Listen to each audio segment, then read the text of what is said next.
8.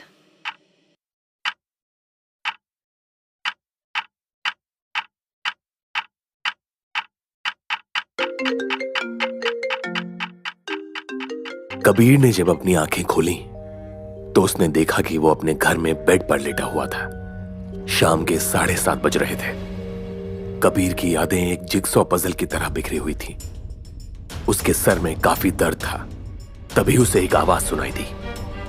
वो आवाज उसकी गर्लफ्रेंड सिमरन की थी। कबीर ने देखा कि सिमरन हाथ में कॉफी लिए बेड के पास खड़ी हुई थी। फाइनली उठ ही गए तुम।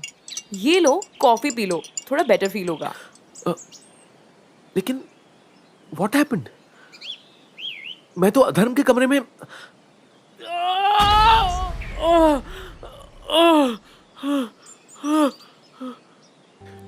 कबीर अपने दिमाग पर जितना जोर डाल रहा था उसे उतना ही दर्द हो रहा था। दर्द में उसने अपना सर पकड़ लिया। ओफो, अपने दिमाग पर ज्यादा जोर मत डालो, तुम बस रिलैक्स करो। मैं तुम्हें बताती हूँ क्या हुआ। सिमरन ने एक आह भरी और कबीर के साथ बेड पर बैठ गई। कल रात को आफ्टर यू वेंट इनटू अधर्म्स रूम, हम सब कमरे से कुछ मीटर की दूरी पर तुम्हारा वेट कर रहे थे और 5 मिनट के बाद जब टाइमर बजा हम सब तुम्हें लेने आए, लेकिन तुमने दरवाजा खोला ही नहीं। मैंने दरवाजे से बहुत आवाजें लगाई लेकिन तुमने कोई जवाब ही नहीं दिया। We all got so worried. After few minutes we had to forcefully break the door open. फिर जब हम अंदर आए तो हमने देखा कि तुम रूम के ठीक बीचों बीच फ्लोर पर बेहोश पड़े थे। कबीर कंफ्यूज था, लेकिन धीरे धीरे उसे बीते हुए कल की यादें वापस आने लग गईं और एकदम से उसे घबराहट महसूस होने लग गई। कल अधर्म के कमरे में। कबीर की नजर एकदम से सिमरन पर पड़ी और उसने चुप रहने का फैसला किया। उसने मन ही मन खुद को दिलासा दी कि कल जो कुछ भी उसने देखा वो सब उसके स्ट्रेस दिमाग का वहम था। चुप क्यों हो गए? कल क्या हुआ था अधर्म के कमरे में? नथिंग। मैं ऐसे ही डर गया था। आई फील एम्बैरेस्ड सिमरन। अयान और सिद्धार्थ तो मुझ पे हंस रहे होंगे। सिमरन ने प्यार से कबीर का चेहरा अपने हाथों में लिया। Don't be embarrassed baby. Doctor ने कहा था कि it's possible that you going through post traumatic disorder because of how अधर्म हैड डाइड। और पीटीएसडी पेशेंट्स में फेंट होना बहुत कॉमन है। इसमें एम्बैरेस होने की क्या बात है? Kabir, you faced your fear and I am proud of you for that. Kabir ने प्यार से सिमरन की तरफ देखा। उसकी आंखें नम थीं। Simran, I am blessed to have you in my life baby. नहीं तो बाकी सारे दोस्त तो एसहूल्स हैं, स्पेशली वो अयान। बाय द वे, जिस अयान की तुम बात कर रहे हो वो इतना भी बुरा नहीं है। तुम्हें बेहोश देखकर उसने ही तुम्हें उठाया और गाड़ी में बिठाया। अयान ने उसकी मदद की थी।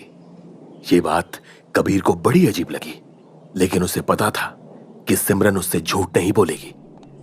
कबीर ने अपना फोन उठाया। I guess I should at least thank him. Now that's like my Kabir. चलो चलो जल्दी तैयार हो जाओ, let's go to Ayaan's house. उसकी फेवरेट आइसक्रीम भी लेते हुए जाते हैं। अरे मैं फोन पे थैंक यू बोलने की बात कर रहा था। अपने दोस्त से फोन पर कौन थैंक यू बोलता है?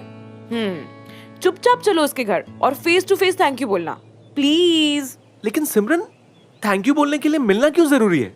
सिमरन ने प्यार से कबीर का हाथ पकड़ लिया और उसकी आंखों में देखा। कबीर, अगर उसने एक स्वीट जेस्चर किया है तो even you should take a step forward ना। मैं चाहती हूँ कि हम सबकी फ्रेंडशिप पहले की तरह नॉर्मल हो जाए। उससे मिलने जाएंगे तो उसे अच्छा लगेगा। कबीर और सिमरन अपनी गाड़ी में बैठकर अयान के घर के लिए निकल पड़े। रास्ते में वो एक छोटी सी दुकान पर आइसक्रीम लेने के लिए रुक गए। दुकान में टीवी ऑन था, लेकिन दुकानदार गहरी नींद में सो रहा था। सिमरन ने सोए हुए दुकानदार की तरफ चिढ़कर देखा। भैया उठो यार, भैया एक पिस्ताशियो वाली आइसक्रीम चाहिए। भैया, ओ भैया। दुकानदार अब भी गहरी नींद में सो रहा था। सिमरन ने काउंटर पर पड़ी एक स्टील की बोतल उठाकर उस बोतल को जोर से काउंटर पर ठोक दिया। डर के मारे दुकानदार नींद में कुर्सी से गिर गया।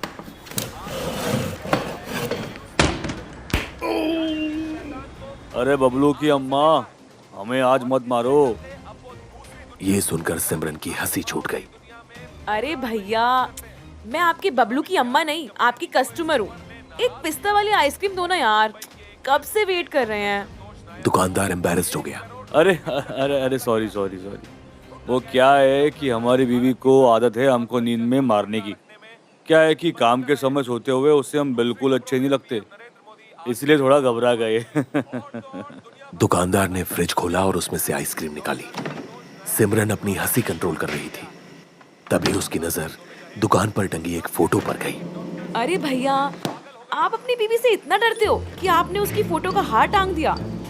उसकी पूजा करते हो क्या आप? So sweet. Kabir, learn something from him. दुकानदार ने फोटो की तरफ देखा और उसे देखते हुए अपने हाथ जोड़ लिए। ये हार हमने इसलिए थोड़ी चढ़ाया है कि हम अपनी बीवी से डरते हैं।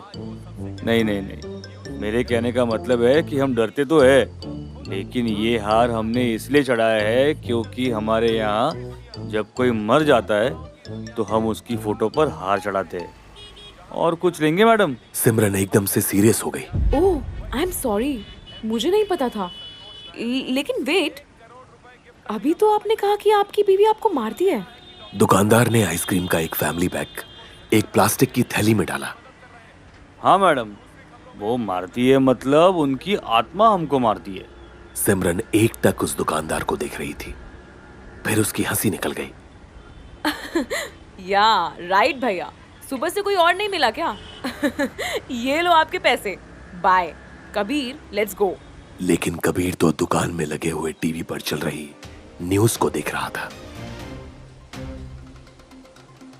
और तो और दुनिया भर की साइंस कम्युनिटी का कहना है कि डॉक्टर संतोष नायर का दिमागी संतुलन हिल गया है।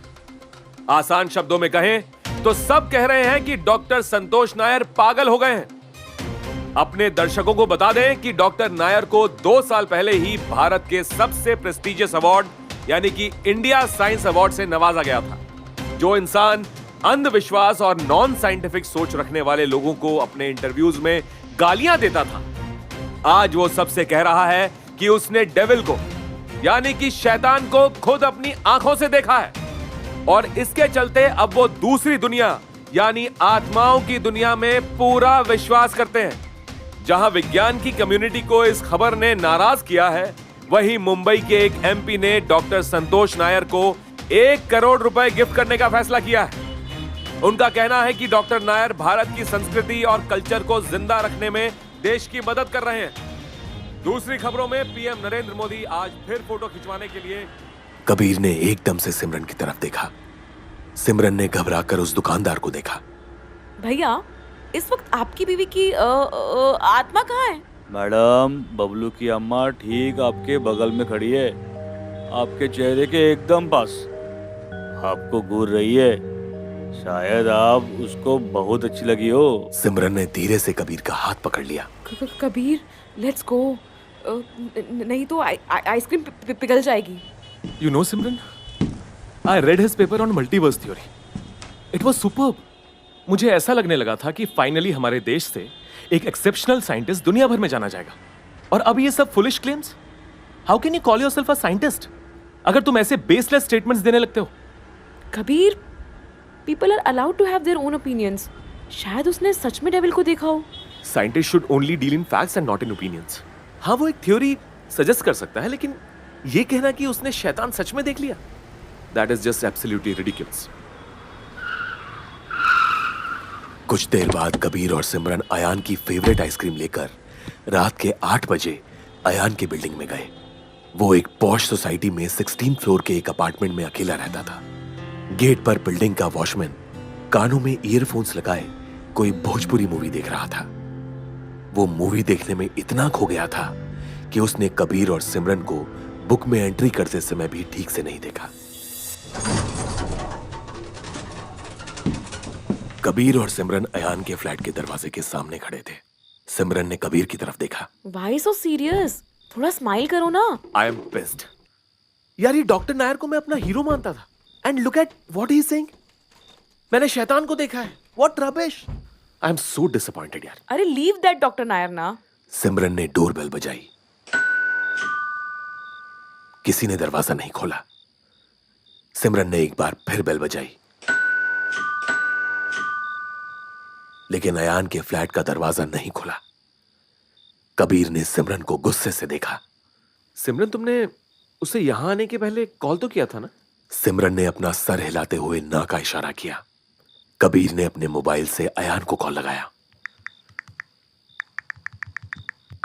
लेकिन उसका नंबर आउट ऑफ रीच आ रहा था। फोन आउट ऑफ रीच आ रहा है। May be he isn't home. तभी सिमरन ने देखा कि अयान के घर के बाहर एक स्लिपर्स की जोड़ी पड़ी थी। ये देख सिमरन लगातार बेल बजाने लग गई। ये ऑब्वियसली घर पर ही है, तो दरवाजा क्यों नहीं खोल रहा? आइसक्रीम पिघल रही है यार।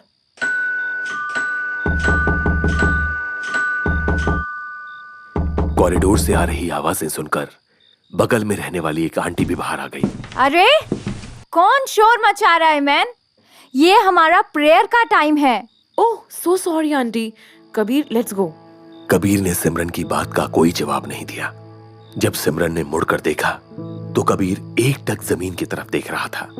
उसके चेहरे से लग रहा था कि उसने कोई भूत देख लिया हो।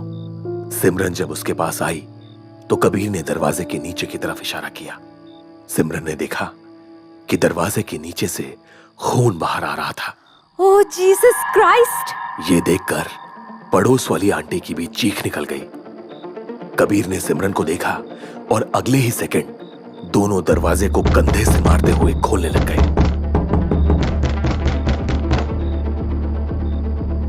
Ayan, are you okay? Open the freaking door. पड़ोस वाली आंटी भी अब दरवाजे पर लाते मारते हुए उसे जबरदस्ती खोलने में लग गई। कबीर एक सेकंड के लिए आंटी को देखता ही रह गया। अरे इडियट! क्या देख रहा है मैन? जल्दी दरवाजा तोड़ो! तीनों की जोरदार कोशिश से दरवाजे का लॉक टूट गया और दरवाजा खुल गया। अंदर आते ही सिमरन की चीख निकल गई। Oh my god Ayaan! Dim light में अयान अपने ही खून में भीगा हुआ हॉल की एक कुर्सी पर बैठा हुआ था। अयान के हाथों में खून से सना हुआ एक चाकू था। उसके शरीर और कपड़ों पर जगह जगह चाकू के शार्प कट्स दिखाई दे रहे थे। ऐसा लग रहा था जैसे किसी ने अयान को पूरी तरह टॉर्चर किया हो। खून इतना ज्यादा बह चुका था कि उसकी व्हाइट शर्ट अब लाल रंग की हो चुकी थी। अयान को इस हाल में देखकर कबीर की पूरी बॉडी में कपकपी चढ़ गई। वहीं सिमरन घुटनों के बल फ्लोर पर ही बैठ गई। Kabir, Kabir, tell me this is a dream. This can't be real. Ayaan की पड़ोस वाली आंटी रीटा धीरे धीरे अयान के पास गई। उसे देखते हुए रीटा ने हवा में क्रॉस का एक निशान बनाया। फिर उसने मुड़कर एकदम से कबीर की तरफ देखा। I know who did this. Kabir ने रीटा की तरफ हैरानी से देखा। हु? ऐसे घाव मैंने पहले भी देखे हैं। इट्स ऑब्वियस ये उसी ने किया है। Tell me his name aunty. Kabir को रीटा की आंखों में अब दहशत साफ दिखाई दे रही थी। कबीर धीरे धीरे रीटा के पास आया। उसने अपना एक कांपता हुआ हाथ रीटा के कंधे पर रख दिया। रीटा ने कबीर के हाथ पर अपना हाथ रख दिया और सीधा उसकी आंखों में देखा। It's him, my child, the devil. He is here.